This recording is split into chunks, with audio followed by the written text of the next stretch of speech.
జగన్ ఎన్ని జనంలో ఎత్తినా డిఎస్సిని ఆపలేడు రాబోయ్. ఎందుకంటే పారదర్శకంగా నేను నడిపించాను.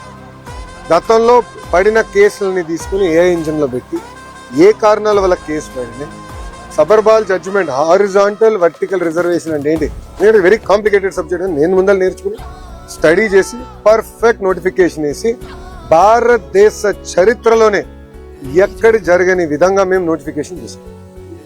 అందుకే 150 రోజుల్లో 16,000 టీచర్ పోస్టులు భర్తీ చేసాం. మళ్ళీ టెట్ ఎగ్జామ్ జరుగుతుంది, డిఎస్సి నోటిఫికేషన్ ఇస్తాం, మళ్ళీ డిఎస్సి ఎగ్జామ్లు జరుగుతాయి, మళ్ళీ టీచర్ అపాయింట్మెంట్లు జరుగుతాయి. దాంట్లో ఎలాంటి సందేహం లేదు. మేము సాక్షి క్యాలెండర్ ఇవ్వట్లేదు, జాబ్ క్యాలెండర్ ఇస్తున్నాం. 10,000 ఉద్యోగాలతో జాబ్ క్యాలెండర్ ఇస్తున్నాం. దయచేసి నిరుద్యోగ యువకులు చెప్తున్నా, there is something called vertical horizontal reservation. First time horizontal reservation అమలు చేశాం. అది తెలుసుకోవాల్సిన బాధ్యత మీ పైన నా పైన ఉంది. ఇది హారిజాంటల్ రిజర్వేషన్ పాటించకపోతే సబర్వాల్ జడ్జిమెంట్ అనేది ఉంది.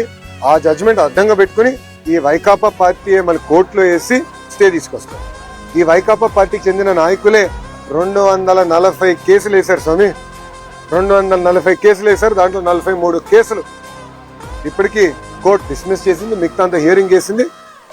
నేను పారదర్శకంగా నడిపించాం, మా డిపార్ట్మెంట్ పారదర్శకంగా నడిపించింది. నాకు ఎలాంటి సందేహం లేదు, ఫుల్ ప్రూఫ్గా చేశాం.